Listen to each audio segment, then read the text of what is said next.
Hi friends, എല്ലാവർക്കും സഹസ് ലൈഫിലേക്ക് സ്വാഗതം. ഇന്ന് ഞങ്ങളിവിടെ ചെയ്യാൻ പോകുന്നതേ കൂന്തൽ റോസ്റ്റാണ്. ഞങ്ങളിവിടെ തൃശ്ശൂർക്കാർ കൂന്തൽ എന്നാണ് പറയുക. പുറത്തൊക്കെ കണവാന്നൊക്കെ പറയും. വേറെ എന്തെങ്കിലും പേരുണ്ടോ എന്ന് എനിക്കറിയില്ല. ഞങ്ങളിതിനെ കൂന്തൽ എന്നാണ് പറയുക. അപ്പോൾ ഇത് നല്ല തേങ്ങാക്കൊത്തൊക്കെ ഇട്ടിട്ടാണ് നമ്മൾ റോസ്റ്റ് ചെയ്തെടുത്തിരിക്കുന്നത്. അതെങ്ങനെയാണ് ചെയ്യാൻ നോക്കാം. അപ്പോൾ അതിനായിട്ട് അര കൂന്തലാണ് ഞാൻ എടുത്തിരിക്കുന്നത്. അത് നന്നായി വാഷ് ചെയ്യണം, നന്നായി വൃത്തിയാക്കണം. ഒരു 5-6 തവണയെങ്കിലും മിനിമം അത് വാഷ് ചെയ്തെടുക്കണം.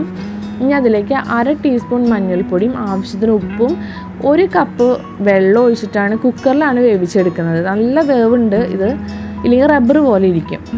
എന്നിട്ട് അതിലേക്ക് മസാല തയ്യാറാക്കാനായിട്ട് 3 സവോള ചെറുതാക്കി അരിഞ്ഞത് നന്നായിട്ട് വഴറ്റിയെടുക്കുക, കുറച്ച് ഉപ്പിട്ടിട്ട്. അപ്പോൾ ആദ്യം തന്നെ ഞാൻ വെളിച്ചെണ്ണ ഒഴിക്കണില്ല. ഒന്ന് വഴന്ന് വരുമ്പോൾ മാത്രമാണ് അതിലേക്ക് 2 ടീസ്പൂൺ വെളിച്ചെണ്ണ ഒഴിക്കുന്നത്.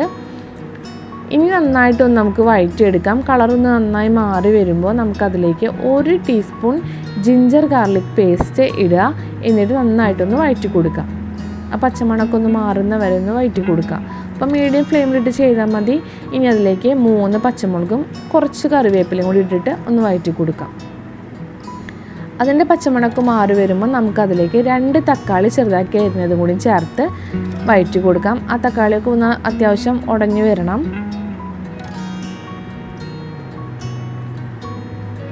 ഇനി അതിലേക്ക് പൊടികൾ ചേർക്കാം.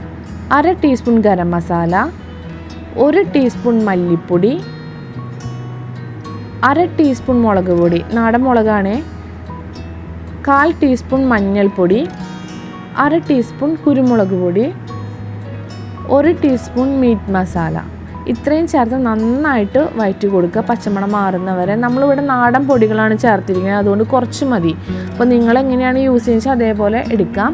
ഇനി അതിലേക്ക് 1/2 കപ്പ് ചെറു ചൂടുവെള്ളമാണ് ഞാൻ ഒഴിച്ചിരിക്കുന്നത്. എന്നിട്ട് ആ മസാലയ്ക്ക് നന്നായിട്ടൊന്ന് മിക്സാക്കി എടുക്കാം.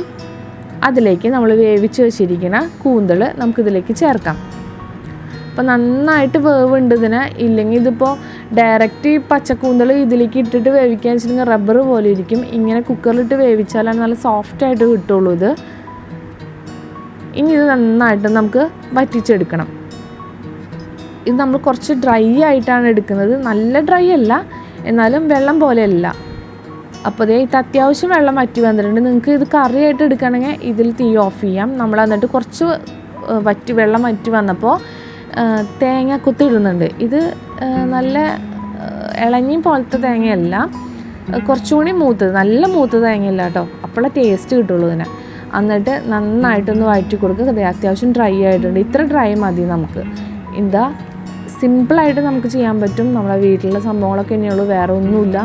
പിന്നെ കൂന്തൽ ഇഷ്ടമില്ലാത്ത, സീ ഫുഡ് ഇഷ്ടമില്ലാത്തവരാരും ഇല്ലല്ലോ. അപ്പോൾ എല്ലാവരും ട്രൈ ചെയ്ത് നോക്കുക. നിങ്ങളുടെ അഭിപ്രായങ്ങൾ പറയുക, നിങ്ങൾ കമൻറ്റ് അറിയിക്കുക.